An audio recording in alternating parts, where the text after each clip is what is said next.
दोस्तों नमस्कार, स्वागत है एक बार फिर से देश और दुनिया की तमाम बड़ी खबरों में। आपसे निवेदन है कृपया चैनल को सब्सक्राइब करें और घंटी बटन भी दबा दें। ये पहली बड़ी खबर है, सीएए पर नहीं लगी रोक, सुप्रीम कोर्ट ने सुना दिया बड़ा फैसला। दरअसल सुप्रीम कोर्ट ने सीएए पर आज नरेंद्र मोदी सरकार से जवाब मांगा है। सीएए को लेकर कुल 237 याचिकाएं दायर की गई थी। कोर्ट मामले की सुनवाई अब 9 अप्रैल को करेगा। हालांकि शीर्ष अदालत ने ये स्पष्ट कर दिया है कि इस पर रोक नहीं लगाई जाएगी। शीर्ष अदालत ने इस पर स्टे लगाने से साफ इनकार कर दिया है।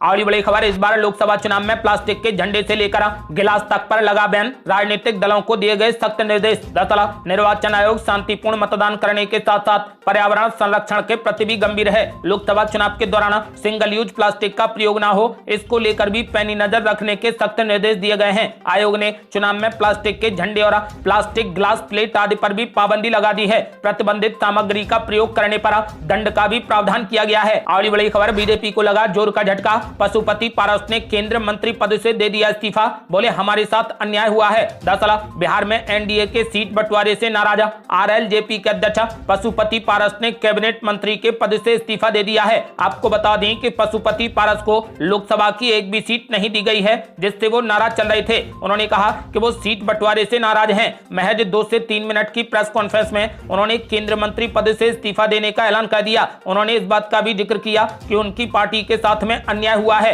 पूरी ईमानदारी के साथ में उनकी पार्टी ने एनडीए की सेवा की है। पारस ने कहा कि वो पीएम मोदी के आज भी शुक्रगुजार हैं, लेकिन मेरे और मेरी पार्टी के साथ में नाइंसाफी हुई है, इसीलिए कैबिनेट मंत्री पद से मैंने इस्तीफा दे दिया है। और बड़ी खबर, पशुपति पारस के इस्तीफे पर बोले तेज प्रताप यादव, बहुत अच्छा काम किया कि एनडीए छोड़ दिया, अब आरजेडी ने दे दिया बड़ा ऑफर। दरअसल लालू प्रसाद यादव के बड़े बेटे तेज प्रताप यादव ने कहा कि एनडीए में तो नाइंसाफी होती ही है। उन्होंने कहा कि उन्होंने बहुत अच्छा काम किया है कि एनडीए छोड़ दिया, बहुत पहले ही उनको एनडीए छोड़ देना चाहिए था। उन्होंने अच्छा फैसला लिया है। पशुपति पारस के महागठबंधन में आने के सवाल पर तेज प्रताप यादव ने कहा कि अगर वो महागठबंधन में आएंगे तो हम लोग उनका स्वागत करेंगे और सबसे पहले हम वेलकम करेंगे। वहीं बीजेपी पर हमला बोलते हुए तेज प्रताप यादव ने कहा कि मेरी भविष्यवाणी है कि 2025 में भाजपा खत्म हो जाएगी। और बड़ी खबर, लोकसभा चुनाव से पहले बीजेपी को लग रहे झटके पे झटके, अब बीजेपी विधायक ने गुजरात विधानसभा से दे दिया इस्तीफा। दरअसल लोकसभा चुनाव से ठीक पहले गुजरात में भी भारतीय जनता पार्टी के विधायक केतन इनामदार ने मंगलवार को राज्य विधानसभा से अपना इस्तीफा दे दिया। बड़ोदरा जिले की सावली सीट से तीसरी बार विधानसभा में प्रतिनिधित्व कर रहे इनामदार ने विधानसभा अध्यक्ष शंकर चौधरी को अपना त्यागपत्र सौंप दिया। पत्र में इनामदार ने कहा कि वो अपनी अंतरात्मा की आवाज पर इस्तीफा दे रहे हैं। उन्होंने इस बारे में अधिक जानकारी नहीं दी है। और बड़ी खबर, बाबा रामदेव हाजिर हों, सुप्रीम कोर्ट ने थमा दिया अवमानना का नोटिस। दरअसल सुप्रीम कोर्ट ने बाबा रामदेव और आचार्य बालकृष्ण को अवमानना का नोटिस जारी करते हुए 2 सप्ताह बाद कोर्ट में हाजिर होने का आदेश दिया है। कोर्ट ने पतंजलि आयुर्वेद के कथित भ्रामक विज्ञापन को लेकर यह आदेश सुनाया है। दरअसल पतंजलि आयुर्वेद ने कोर्ट को अंडरटेकिंग दी थी और इसके बावजूद विज्ञापन छपवाया। ऐसे में जस्टिस हिमा कोहली और एहसानुद्दीन अमानुल्लाह की बेंच ने नाराजगी जाहिर करते हुए रामदेव और एमडी आचार्य बालकृष्ण से जवाब मांगा। जवाब नहीं मिलने पर कोर्ट ने हाजिर होने का आदेश दे दिया है और अवमानना का नोटिस भी थमा दिया है। और बड़ी खबर, पहले कराएं खतना जांच फिर दें सीएए के तहत नागरिकता, पूर्व गवर्नर के बयान पर मचा बवाल। दरअसल त्रिपुरा और मिजोरम के पूर्व गवर्नर और भाजपा नेता तथागत रॉय ने कहा कि पाकिस्तान, बांग्लादेश और अफगानिस्तान से आए गैर मुस्लिम पुरुषों को नागरिकता संशोधन कानून के तहत नागरिकता देने से पहले उनका खतना परीक्षण किया जाना चाहिए। उनके इस बयान से सियासी विवाद खड़ा हो गया है। तृणमूल कांग्रेस ने पूर्व गवर्नर के बयान को बेहद अश्लील करार दिया है। और बड़ी खबर, आम आदमी पार्टी ने बीजेपी पर बोला जबरदस्त हमला, कहा 10 साल में क्या क्या काम किया है, जनता के सामने पेश करें रिपोर्ट कार्ड। दरअसल दिल्ली सरकार में मंत्री सौरभ भारद्वाज ने कहा कि ये बेहद हास्यास्पद है कि भाजपा प्रत्याशियों ने जनता के समक्ष ये बात तो रख दी है कि आने वाले चुनाव में यदि वो जीतते हैं तो अगले 100 दिनों में क्या क्या काम करेंगे, परंतु ये नहीं बताया कि भाजपा के जिन 7 सांसदों को दिल्ली की जनता 2 बार से लगातार जिता रही थी, उन्होंने दिल्ली वालों के लिए 10 साल में क्या क्या काम किया है। बड़ी बड़ी खबर, बीजेपी ने केजरीवाल पर बोला जबरदस्त हमला, कहा केजरीवाल ने किया विश्वास और सच्चाई का कत्ल। दरअसल ईडी के समन को बार बार दरकिनार करने को लेकर भाजपा ने केजरीवाल और आम आदमी पार्टी पर करारा हमला बोला है। भाजपा नेता संबित पात्रा ने कहा कि केजरीवाल रंग बदलने में माहिर हैं। उन्हें ईडी द्वारा अब तक 9 समन भेजे जा चुके हैं, जिनसे बचने को उन्होंने 18 बहाने बनाए हैं। वो जनता के विश्वास और सच्चाई के कातिल हैं। संबित पात्रा ने कहा कि जांच एजेंसियां कोई पॉलिटिकल पार्टियां नहीं बनाती हैं, ये जांच एजेंसियां एविडेंस के आधार पर काम करती हैं। उन्होंने कहा कि कोई कातिल चाहे कितना भी होशियार क्यों ना हो, जब वो कत्ल करता है तो खून के धब्बे छूटी जाते हैं, अंत में कानून कातिल तक पहुंची जाता है। अरविंद केजरीवाल ने हजारों करोड़ों लोगों के विश्वास की हत्या की है, उन्होंने सच्चाई की हत्या की है। संबित पात्रा ने कहा कि जो लोग कहते थे समन सम्मान होता है, आज वो खुद समन से भाग रहे हैं, वो समन से डरते हैं और आज बेशर्म हो गए हैं। और बड़ी खबर, राज ठाकरे ने गृह मंत्री अमित शाह से की मुलाकात, एनडीए में हो सकते हैं शामिल, उद्धव ठाकरे को लगेगा दोहरा झटका।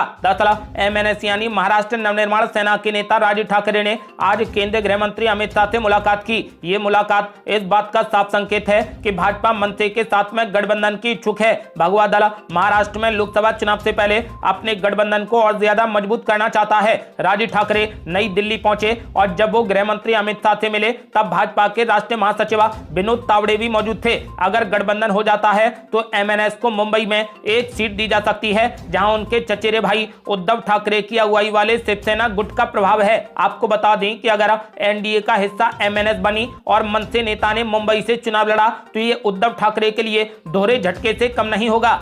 और बड़ी खबर, पीएम नरेंद्र मोदी ने इंडिया गठबंधन पर बोला जबरदस्त हमला, बोले हिंदुत्व का करते हैं अपमान, लेकिन दूसरे धर्म पर एक शब्द तक नहीं निकलता। दरअसल पीएम नरेंद्र मोदी ने कांग्रेस नेता राहुल गांधी की सख्ती वाली टिप्पणी को लेकर इंडिया गठबंधन पर फिर से जबरदस्त हमला बोला। उन्होंने कहा कि विपक्षी गठबंधन ने इसे नष्ट करने की घोषणा कर अपने बुरे इरादे का प्रदर्शन किया है। पीएम मोदी ने तमिलनाडु के सलेम में भारतीय जनता पार्टी की एक रैली को संबोधित किया। इस दौरान उन्होंने कहा कि कांग्रेस पार्टी और डीएमके बार-बार हिंदुत्व का अपमान करते हैं, लेकिन किसी अन्य धर्म को निशाना नहीं बनाते हैं। पीएम नरेंद्र मोदी ने कहा कि इंडिया गठबंधन के लोग जानबूझकर हिंदुत्व आस्था का अपमान करते हैं और इसके खिलाफ उनका हर बयान सोच समझकर दिया जाता है। बड़ी खबर, इस बार पीलीभीत से वरुण गांधी का टिकट काट सकती है बीजेपी, राहुल गांधी के करीबी रहे नेता को मैदान में उतारने की बड़ी तैयारी। दरअसल पीलीभीत सीट से वर्तमान सांसद वरुण गांधी लंबे अरसे तक अपनी ही राज्य और केंद्र सरकार के खिलाफ बयान देते रहे हैं। बीच बीच में उनके पार्टी से नाराज होने की भी जानकारियां सामने आई। सूत्रों के अनुसार अब पीलीभीत से बीजेपी वरुण गांधी का टिकट काट सकती है।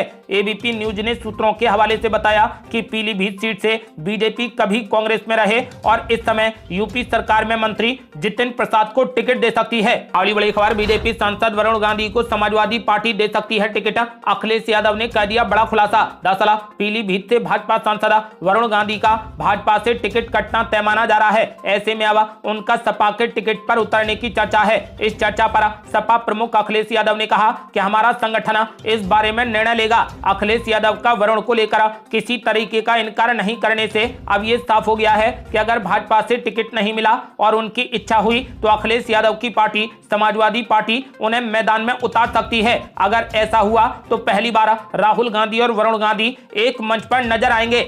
अगली बड़ी खबर, हेमंत बिस्व शर्मा ने कांग्रेस पार्टी को दे डाली चुनाव के बाद वाली चेतावनी, बोले अगर हम बुलाएंगे तो वे भाजपा में आ जाएंगे। दरअसल असम के मुख्यमंत्री हेमंत बिस्व शर्मा ने लोकसभा चुनाव के नतीजे घोषित होने से पहले ही कांग्रेस को चेतावनी दे डाली है। उन्होंने अपनी पुरानी पार्टी कांग्रेस को लोकसभा चुनाव के बाद की स्थिति बताते हुए कहा कि राज्य में कांग्रेस के सभी नहीं तो कई विजयी उम्मीदवार पीएम नरेंद्र मोदी के पाले में आ जाएंगे। विपक्षी पार्टी पर निशाना साधते हुए असम के मुख्यमंत्री हेमंत बिस्व शर्मा ने मतदाताओं को संदेश दिया कि कांग्रेस को वोट देने का कोई भी मतलब नहीं है। अगली बड़ी खबर, आज कांग्रेस पार्टी यूपी में कर सकती है अपने प्रत्याशियों के नामों का ऐलान। दरअसल लोकसभा चुनाव के लिए कांग्रेस पार्टी आज यूपी के प्रत्याशियों का ऐलान कर सकती है। साथ ही कांग्रेस अपने घोषणा पत्र को भी अंतिम रूप देने की तैयारी कर रही है। पार्टी अध्यक्ष मल्लिकार्जुन खड़गे की अध्यक्षता में आज कांग्रेस कार्य समिति की बड़ी बैठक चल रही है। इस बैठक में चुनाव घोषणा पत्र पर विचार किया जा रहा है। सीडब्ल्यूसी राहुल गांधी की अगुवाई में भारत जोड़ो न्याय यात्रा की सफलता को लेकर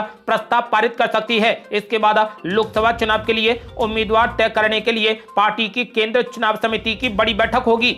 अगली बड़ी खबर, जेल की हाई सिक्योरिटी बैरक में डाले गए एलवीएस यादव, वीडियो की भी होगी जांच। दरअसल महंगी रेप पार्टियों में नशे के लिए सांप का जहर सप्लाई करने के मामले में कानून के शिकंजे में आए मशहूर यूट्यूबर एलवीएस यादव जेल की हवा खा रहे हैं। अब ये खबर आई है कि एलवीएस यादव को जेल में कड़ी सुरक्षा के बीच रखा गया है। एलवीएस यादव को क्वारंटाइन सेल से हटाकर उच्च सुरक्षा वाले बैरक में शिफ्ट कर दिया गया है। ऐसा भी सामने आया है कि उनके वीडियो की जांच भी की जाएगी। अगली बड़ी खबर, नीतीश कुमार को लगा बड़ा झटका, अली अशरफ फातमी ने पार्टी से दे दिया इस्तीफा। दरअसल बिहार के मुख्यमंत्री नीतीश कुमार को लोकसभा चुनाव से पहले बड़ा झटका लगा है। जेडीयू के राष्ट्रीय महासचिव मोहम्मद अली अशरफ फातमी ने नीतीश कुमार का साथ छोड़ने की घोषणा कर दी है। उन्होंने आज पार्टी से इस्तीफा दे दिया है। जेडीयू के राष्ट्रीय महासचिव अली अशरफ फातमी केंद्रीय मंत्री भी रह चुके हैं। उन्होंने पार्टी के सभी पदों से इस्तीफा दे दिया है।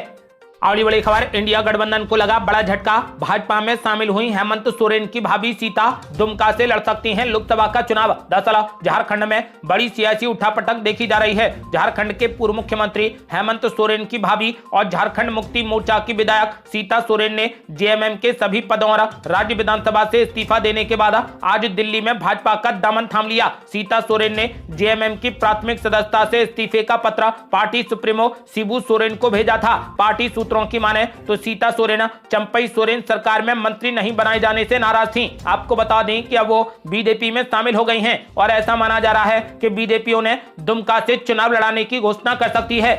अगली बड़ी खबर, अब तुरही बजाता आदमी होगा शरद पवार गुट की एनसीपी का चुनाव चिन्ह, सुप्रीम कोर्ट ने चुनाव आयोग को दे दिया निर्देश। दरअसल आगामी लोकसभा चुनाव से पहले शरद पवार को बड़ी राहत मिली है। सुप्रीम कोर्ट ने आज राष्ट्रवादी कांग्रेस पार्टी यानी एनसीपी के शरद पवार गुट को लोकसभा और विधानसभा दोनों चुनावों के लिए एनसीपी और एससीपी नाम और तुरही बजाता आदमी के चुनाव चिन्ह का इस्तेमाल करने की अनुमति दे दी है। कोर्ट ने चुनाव आयोग को शरद पवार गुट की एनसीपी को तुरही बजाता आदमी चुनाव चिन्ह देने का निर्देश दिया है। इसके अलावा शीर्ष अदालत ने अजीत पवार गुट को किसी भी चुनाव प्रचार सामग्री में एनसीपी संस्थापक शरद पवार के नाम या फिर तस्वीर का इस्तेमाल करने से भी रोक दिया है।